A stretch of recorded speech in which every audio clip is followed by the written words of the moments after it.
En la pequeña ciudad checa de Kerim, en 2005, vivían dos hermanas, Klara Mouve, de 31 años, y su hermana mayor, Katarina Mouve, de 33. Poco se sabe sobre su infancia y juventud, pero se descubrió que Klara había obtenido un título en pedagogía, especializándose en métodos de enseñanza.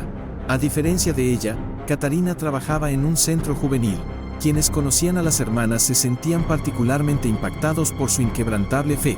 Hablaban a menudo de una misión divina a la que habían sido llamadas y de un propósito especial, ordenado por el Altísimo, que determinaría sus destinos. Klara era madre soltera y criaba a dos hijos, Jacob, de 9 años, y su hermano menor, Andrés, un año más joven. Anteriormente había estado casada, pero se desconocen los detalles sobre su esposo, la duración del matrimonio y las circunstancias de su divorcio. Algunos atribuían la ruptura de su vida familiar al comportamiento inusual de Klara y a sus creencias, aparentemente relacionadas con su lucha contra la esquizofrenia. A pesar de las dificultades que enfrentaba, quienes la rodeaban no podían ignorar su fuerte instinto maternal. Era la personificación de una madre amorosa y devota, siempre pendiente de Jacob y Andrés. Disfrutaba jugar con ellos, llevarlos de viaje en las vacaciones y enviarlos a campamentos de verano para que crearan recuerdos inolvidables. Sin embargo, la paz y estabilidad que habían construido juntos comenzaron a desmoronarse con la llegada de una nueva integrante a la familia, un evento que cambiaría sus vidas para siempre. La recién llegada era Annika, una huérfana noruega de 13 años con un misterioso vínculo con Katarina. Por razones desconocidas, Katarina había decidido hacerse cargo de la niña. Se desconoce cómo se conocieron, aunque es posible que sus caminos se cruzaran en el centro juvenil donde Katarina trabajaba. Un día, Katarina visitó a Klara y llevó consigo a Annika. Pero esta no era una visita casual, la niña tenía algo importante que confesar. Con una sinceridad desgarradora, Annika reveló que estaba huyendo de una peligrosa red de trata de personas en Noruega.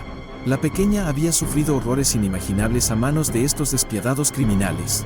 Al escuchar su estremecedor relato, Klara se llenó de compasión y preocupación. Esta revelación unió a la familia aún más, consolidando su compromiso de proteger a la vulnerable niña que tanto necesitaba ayuda. Con el paso de los días, la presencia de Annika en casa de Klara se hizo cada vez más marcada.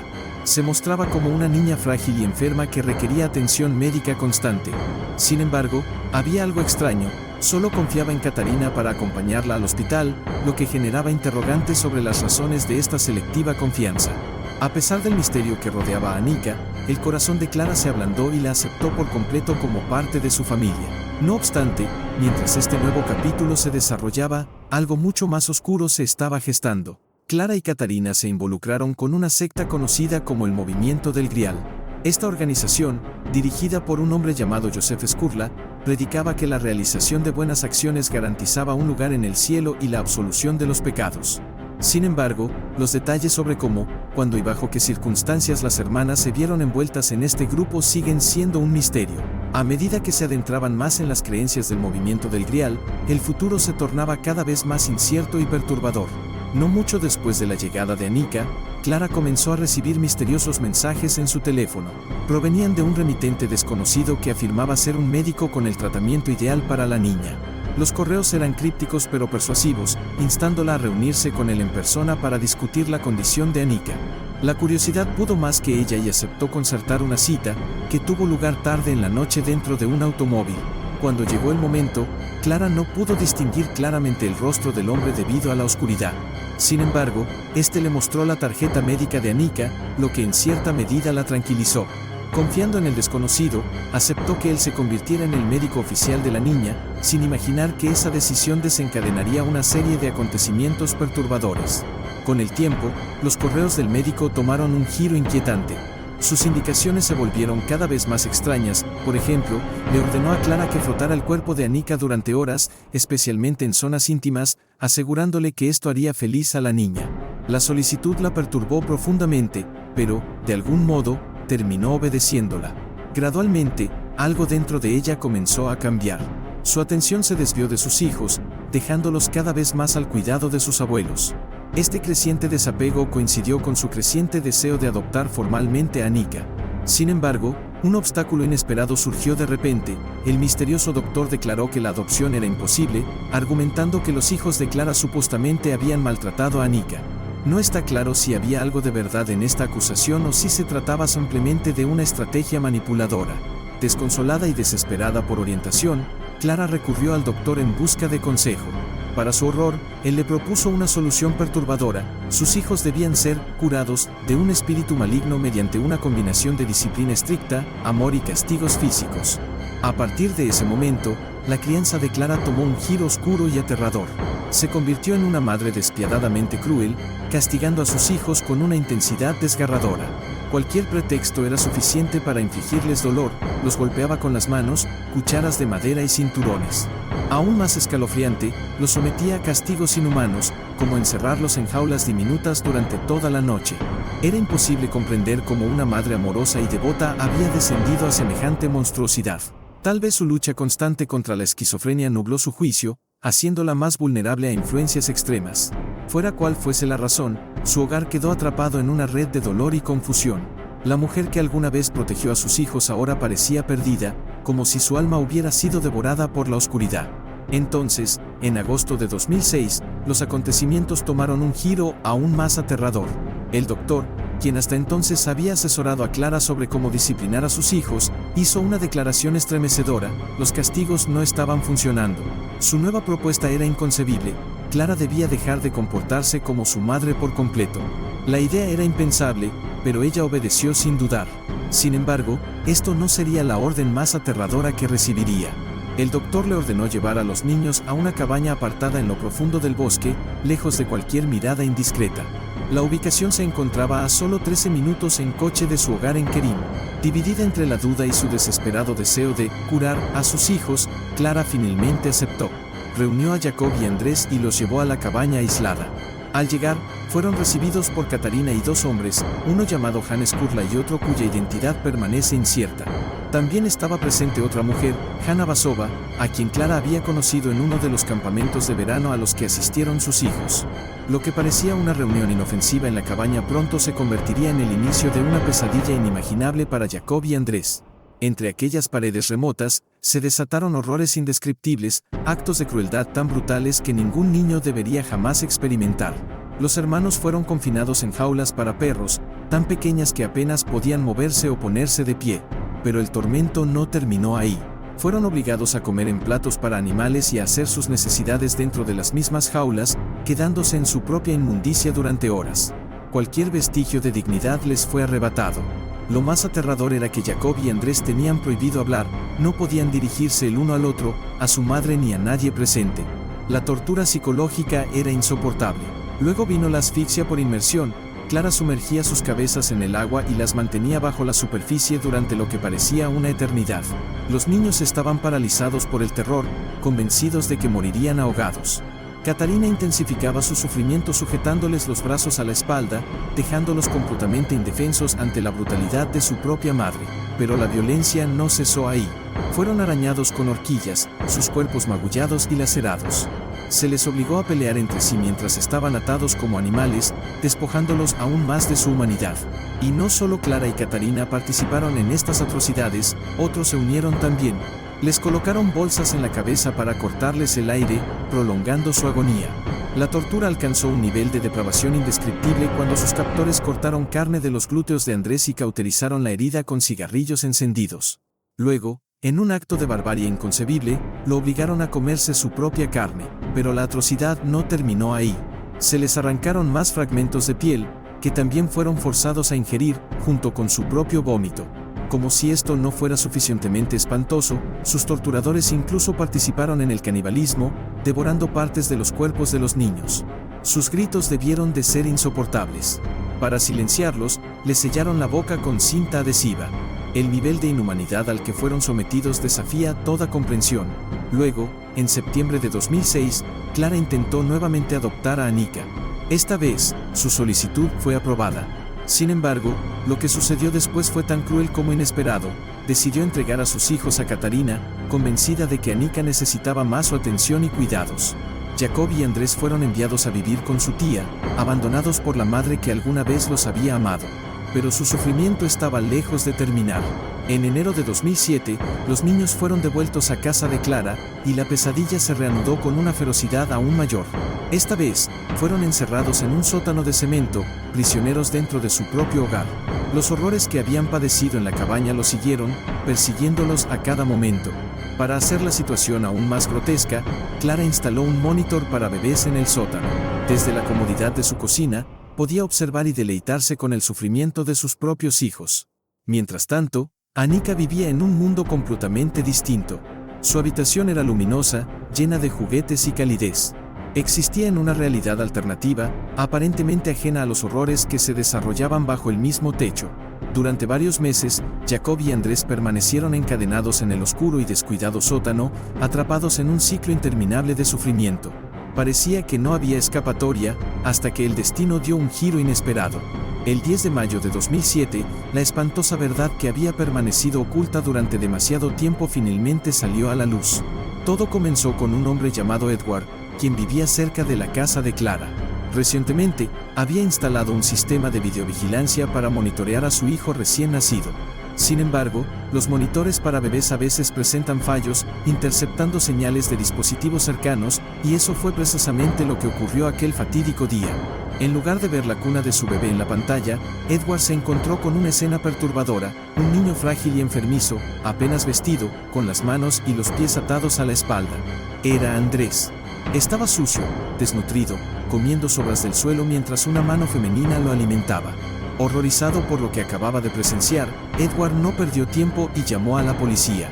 Los agentes iniciaron de inmediato una búsqueda en el vecindario, decididos a encontrar la fuente de las imágenes inquietantes. Cuando llegaron a la casa de Clara, la situación adquirió un matiz aún más siniestro. Clara y Catarina se negaron a abrir la puerta, lo que aumentó las sospechas. Ante la falta de cooperación, los bomberos fueron llamados para forzar la entrada. Lo que encontraron dentro era una escena digna de una pesadilla.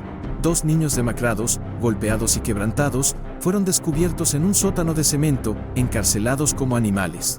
Clara y Catarina fueron arrestadas de inmediato por sus crímenes atroces, mientras que Jacob, Andrés y Anika fueron trasladados a un orfanato. Sin embargo, cuando parecía que finalmente se había hecho justicia, una revelación aún más impactante sacudió el caso por completo. Solo unos días después de su ingreso al orfanato, Anika desapareció misteriosamente. Las autoridades iniciaron una investigación exhaustiva, y lo que descubrieron desafió toda lógica. La niña que todos creían una huérfana de 13 años no era quien decía ser. En un giro asombroso, se reveló que Anika era, en realidad, una mujer de 33 años llamada Barbara Skrlova. Barbara había logrado engañar a todos aprovechando un raro trastorno genético que le permitía aparentar una edad mucho menor a la real. Su engaño fue elaborado y meticulosamente ejecutado, permitiéndole hacerse pasar por una adolescente vulnerable e infiltrarse en la familia de Clara. La revelación dejó a los investigadores con más preguntas que respuestas. ¿Cuáles eran los verdaderos motivos de Barbara? ¿Por qué había hecho semejante esfuerzo para integrarse en la vida de Clara? Y, lo más inquietante, ¿qué papel había jugado en los horrores que habían ocurrido? Durante 8 largos meses, Barbara permaneció desaparecida, su paradero era un completo misterio. Luego, como un relámpago en la oscuridad, reapareció, esta vez en Troms, Noruega. Mientras los investigadores reconstruían su recorrido, descubrieron que, tras huir del orfanato, Barbara primero había escapado a Dinamarca antes de dirigirse a Oslo. Para entrar en Noruega sin levantar sospechas, utilizó el pasaporte de un niño de 13 años llamado Adam Farner, documento que le había sido proporcionado por sus propios padres. Para reforzar la mentira, el padre de Adam, Martin Farner, incluso acompañó a Barbara a Noruega, avalando su identidad. Una vez allí, Barbara adoptó por completo su nueva apariencia, se afeitó la cabeza y modificó su aspecto para convencer a las autoridades de que era, efectivamente, un niño. Las capas de engaño eran más profundas de lo que nadie imaginaba. Lo que había comenzado como un caso de abuso infantil se había transformado en algo aún más siniestro, una red de mentiras, manipulación e intriga psicológica que las autoridades apenas comenzaban a desenredar. Maestros, policías y trabajadores sociales permanecieron completamente ajenos a la verdadera edad de Barbara, lo que le permitió integrarse sin problemas en su nueva identidad. Con su fachada meticulosamente construida, logró inscribirse en una escuela. Pero la historia pronto se repitió, huyó una vez más. Buscando refugio, se escondió en un orfanato noruego. Sin embargo, el 16 de diciembre de 2007, desapareció de allí también. No fue hasta el 5 de enero de 2008 que finalmente fue localizada y su verdadera identidad quedó al descubierto.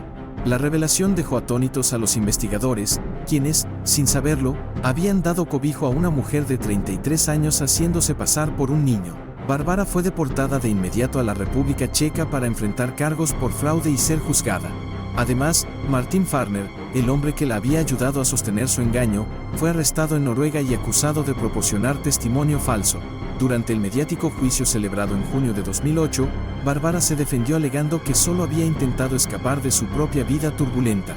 Insistió en que no había tenido ninguna participación en el abuso infligido a Jacob y Andrés, asegurando, en cambio, que ella también había sido víctima de maltratos a manos de Clara y Catarina. Sin embargo, sus afirmaciones fueron recibidas con escepticismo generalizado. Pocos creyeron en su versión de los hechos. Mientras tanto, Clara, entre lágrimas, confesó haber torturado a sus hijos, pero atribuyó su comportamiento a la influencia de una enigmática figura a la que se refirió únicamente como el doctor.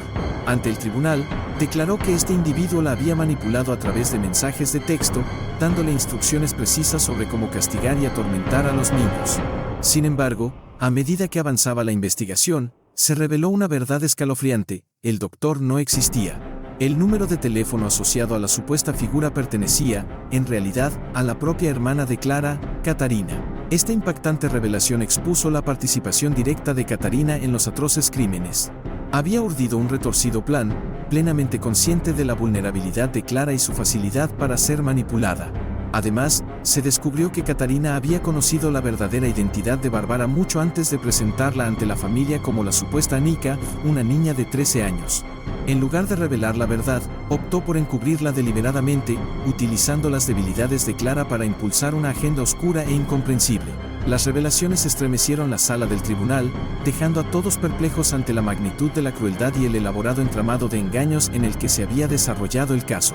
Pero entonces, un giro aún más asombroso salió a la luz. Joseph Skurla, el líder de la secta conocida como el Movimiento del Grial, resultó ser el padre biológico de Barbara. A medida que se desenmarañaban los detalles del caso, se hizo evidente que Joseph había desempeñado un papel clave en la conspiración. Fue él quien proporcionó los documentos falsificados que Clara recibió aquella fatídica noche en el automóvil. Pero las revelaciones no terminaron ahí. Uno de los hombres presentes en la cabaña aislada donde Jacob y Andrés sufrieron torturas inimaginables, Hans Skurla, fue identificado como el hermano de Barbara. Este aterrador descubrimiento añadió otra capa de horror a un caso ya de por sí profundamente perturbador. Si Joseph Skurla llegó a ser capturado sigue siendo un misterio, pero la justicia sí alcanzó al resto de los implicados. Clara fue condenada a 9 años de prisión, mientras que Catarina recibió una sentencia de 10 años. Otras personas involucradas en el abuso también enfrentaron consecuencias legales, aunque la magnitud exacta de sus castigos sigue siendo en gran parte desconocida. El caso de Clara y sus hijos quedará para siempre como una de las tragedias más espeluznantes e incomprensibles de la historia criminal moderna, un sombrío recordatorio de los peligros de la manipulación, la fe ciega y la crueldad descontrolada. Otros participantes en las atrocidades cometidas en la cabaña recibieron condenas de entre 5 y 7 años de prisión. Barbara, cuya implicación en los hechos fue crucial, fue sentenciada a 5 años tras las rejas. Sin embargo, obtuvo la libertad anticipada tras cumplir solo la mitad de su condena, luego de que su abogado argumentara con éxito que su estado psicológico se había deteriorado significativamente durante su tiempo en prisión. Como parte de su sentencia, el juez impuso un periodo de libertad condicional de 5 años. En cuanto a Jacob y André, su destino sigue envuelto en incertidumbre. Se rumorea que finalmente fueron adoptados por una familia estadounidense, lo que les ofreció la oportunidad de comenzar una nueva vida lejos de los horrores que padecieron. Sin embargo, las cicatrices de su pasado los acompañarán inevitablemente en su camino hacia la recuperación. Es imposible no preguntarse si algún día lograrán encontrar la paz interior tras haber sobrevivido a un sufrimiento tan inimaginable. ¿Cuál es tu opinión sobre este estremecedor caso? Comparte tu punto de vista en los comentarios y no olvides suscribirte a mi canal de YouTube y seguirme en redes sociales. Todos los enlaces están en la descripción. Hasta la próxima.